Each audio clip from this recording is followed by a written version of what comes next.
आप सुन रहे हैं माई डेडली डेविल लव, जिसके राइटर हैं उदय कश्यप, और उनकी इस जुनूनी कहानी को आवाज दी है नितिका चौधरी यानी कि मैंने। मौसम बहुत ज्यादा डरावना हो गया था। ऐसा लग रहा था जैसे मानो कोई बहुत बड़ा तूफान आने वाला हो।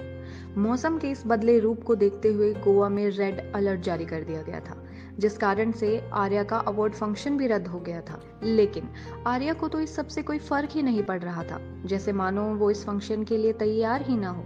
वो बेड पर लेट गई और एक राहत भरी सांस भरते हुए अपनी आकर्षक आवाज में बोली, शुक्र है उस शख्स का जिसके खौफ ने मौसम को खौफजदा कर दिया है। कम से कम अब मुझे उस बेतुके फंक्शन में जाकर अपने 2 घंटे बर्बाद नहीं करने होंगे। ब्लश करते हुए, अब उस समय में मैं अपने लूसीफर के लिए ढेर सारी प्यार भरी शायरी लिखूंगी, ताकि जब मैं उससे मिलूं तो उसे वो सभी शायरियां सुनाकर अपना दीवाना बना लूं, उसे मुझ पर अपना दिल हारने के लिए मजबूर कर दूं। इतना कहकर आर्या खड़ी हुई और बालकनी में आकर उस बदलते हुए मौसम को अपनी उन इश्क और जुनून भरी निगाहों से निहारने लगी। इसी बीच अचानक ही एक हवा के झोंके ने उसके बदन को छुआ, जो महसूस कर उसका वो रूई जैसा जिस्म सिहर उठा और एक बार फिर उसके जहन में उसका लूसीफर घूमने लगा, जिसे महसूस कर आर्या का दिल प्यार के एहसासों को जीने के लिए तड़पने लगा।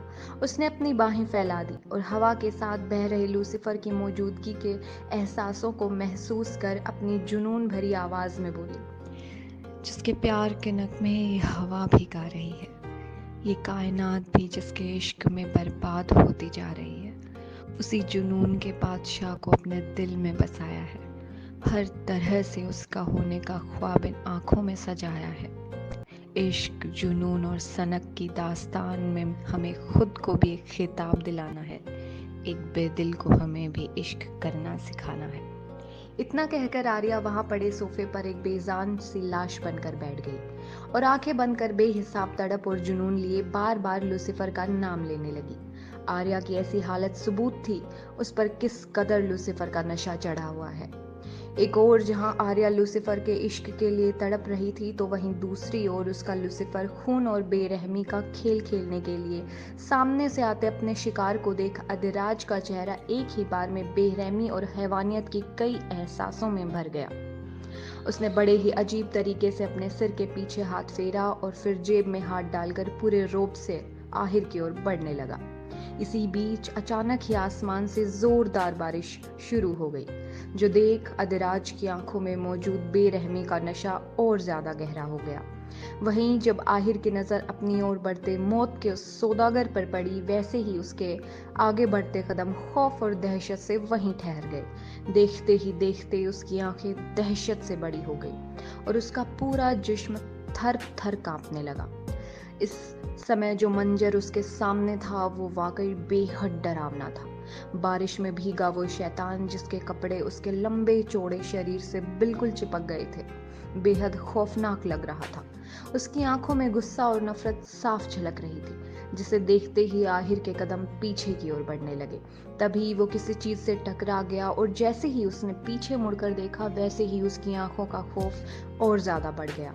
उसके पीछे अधिराज द ग्रेट लूसीफर द्वारा भेजे गए यमदूत खड़े थे, जो उसे उतने ही गुस्से और नफरत से घूर रहे थे। अपने पीछे खड़े गार्ड्स को देख आहिर की आंखों में आंसू उभर आए और वो हाथ जोड़कर उनसे अपनी जान की भीख मांगने लगा। तभी उसके कानों में नफरत और गुस्से से भारी आवाज आई, जिसे सुन आहिर की रूह ने कुछ पल के लिए उसके जिस्म को छोड़ दिया। अधिराज आहिर के पीछे खड़ा था। उसने उसे ऊपर से नीचे तक घूरा और फिर बेहिसाब गुस्सा और नफरत जाहिर कर अपनी सख्त आवाज में बोला, आहिर, तू तो जानता है ना कि लूसीफर को धोखेबाजों से कितनी नफरत है, फिर भी क्यों किया तूने ऐसा? जवाब दे, क्यों किया ऐसा? अधिराज की चीख सुन सारे गार्ड सहम गए और चार चार कदम पीछे हो गए। वहीं आहिर, उसकी तो हालत इस कदर खराब हो गई थी कि उसने पैंट में ही टॉयलेट कर दी थी। वो अपना सफेद पड़ चुका चेहरा लिए पीछे मुड़ा और बिना अपने सामने खड़े हैवान से नजरें मिलाए उसके कदमों में गिर गया। और उसके पैर पकड़कर रोते हुए बोला, माफ़ कर दीजिए, बहुत गलती हो गई। दिमाग में पैसे का फितूर भर गया था, इसलिए यही भूल गया कि गद्दारी और गद्दारों से आपकी कितनी नफरत है। मुझे माफ़ कर दीजिए, रहम खा लीजिए मुझ पर, प्लीज़ मुझे माफ़ कर दीजिए।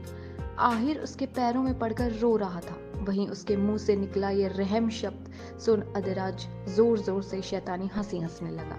उसे उस तरह हंसता देख आहिर को और वो गार्ड समझ गए कि अब होगा मौत का असली तांडव। अब ये हैवान अपनी हैवानियत दिखाएगा। उन सभी गार्ड्स ने आहिर से एक अच्छी खासी दूरी बना ली और सिर झुकाकर सिर्फ उस हैवान के पैरों को देखने लगे। तभी अदराज ने हंसते हुए अपने सिर पे हाथ फेरा और फिर एक जोरदार लात आहिर के सीने पर दे मारी, जिससे आहिर सीधा सीढ़ियों पर जा गिरा। अदराज ने इतनी तेज लात मारी थी कि आहिर के मुंह से खून निकल आया। शायद उसके सीने की कुछ हड्डियां टूट गई थी। वो एक बार में अधमरा हो गया था कि तभी अदराज ने आगे बढ़कर उसे उसके बालों से पकड़ लिया और उसके खून से लथपथ चेहरे को देखते हुए अपनी बिना किसी भाव की हैवानियत भरी आवाज में बोला, कितनी बार कहा था कि रहम फरिश्ते किया करते हैं, शैतान नहीं। इसके बावजूद भी तूने ये अल्फाज अपनी जुबान से निकाला। इतना कहकर उसने आहिर का सिर सीढ़ियों में देकर मारा, जिससे उसका सिर फट गया और उसकी दर्द भरी चीख पूरे होटल समेत आसपास के इलाकों तक गूंज गई, जिसे बादलों ने गरजते हुए अपनी आवाज में दबा लिया। आहिर के सिर से खून पानी की तरह बह रहा था और देखते ही देखते वो बेहोश हो गया। उसे बेहोश देख अदराज के चेहरे पर एक तिरछी मुस्कान आ गई और वो अपनी उन्हीं हैवानियत भरी निगाहों से उन गार्ड्स की ओर देखते हुए शैतानी अंदाज में बोला, इस कुत्ते ने तो मेरे खिलाए पिलाए को ही लज्जा दिया। साला एक ही बार में ढेर हो गया। लेकिन चिंता मत करो, इसे मौत तो तभी मिलेगी जब ये मौत पाने के काबिल बनेगा। अभी तो ये इतना गिरा हुआ और नीच है कि इसे मौत देने में भी मौत की बेइज्जती हो जाएगी। और तुम्हारा बादशाह इतना बेरहम नहीं कि वो मौत की तौहीन कर दे इस हरामजादे को सजा देने के लिए। ले जाओ इसे यहाँ से और डाल दो मेरे तहखाने में। बाकी की मुलाकात साले से कल ही करूँगा। आज जरा किसी और को जहन्नम तक पहुँचाना है। इतना कहकर अदिराज ने उसे वहीं छोड़ दिया और अपने बालों में हाथ फेरते हुए अपनी कार की ओर बढ़ गया, जिसमें मौजूद ड्राइवर भी उसकी हैवानियत देख डर और खौफ से भर चुका था।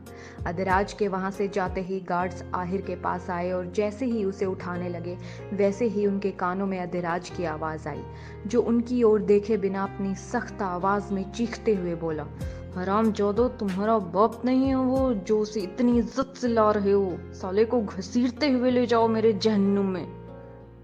अदराज की आवाज सुन सारे गार्ड्स ने कांपते हुए अपना सिर हाँ में हिला दिया और फिर घसीटते हुए आहिर को होटल की बेसमेंट तक ले गए, जो महज नाम की बेसमेंट थी, क्योंकि यही तो था वो जगह जहां मौत का बाजार लगता था। यहाँ ये हैवान बड़ी ही खतरनाक तरीके से मौत को बांटता था, किसी को दर्दनाक तो किसी को इतनी खतरनाक कि ये खतरनाक शब्द भी खौफजदा हो जाए। अदराज अपनी कार के पास आया और पूरे रौब से उसमें बैठ गया और उसके बैठते ही गार्ड ने कार स्टार्ट कर दी। तभी अदराज सिगरेट के कश लेते हुए बिना किसी भाव के बोला, लेट्स गो टू पैराडाइज। आज के लिए बस इतना ही। मिलते हैं अगले पार्ट में। तब तक के लिए स्वस्थ रहें, मस्त रहें and don't forget to like, share and subscribe our channel. Radhe Radhe.